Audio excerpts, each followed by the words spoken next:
That song right there should be of interest to anyone who hears the morning answer and thinks about the fake news. What's the Frequency Kenneth from 1994 by REM? Do you know the story behind it? I don't.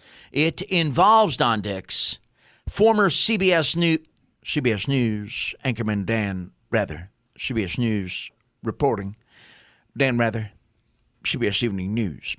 He was leaving the CBS Evening News building in Midtown Manhattan, and he was mugged, like in the 80s. And they rolled him, and they took some money from him. And the police interviewed Dan Rather. This is all true. And they said, you know, Dan's a little eccentric. And the police said to Dan, Mr. Rather, what do you remember from the attack? And Dan Rather could remember one thing from the attack. He said, well, officer, I don't have many working memories from the assault, but I do remember one line. Okay, go ahead and give us that. What's the frequency, Kenneth?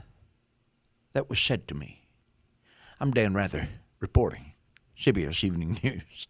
So REM said, that's creepy, and we're going to do a song called What's the Frequency, Kenneth, and based on Dan Rather's kooky answer to law enforcement after his unfortunate assault in New York City. That's a true story. Wow. What does it mean?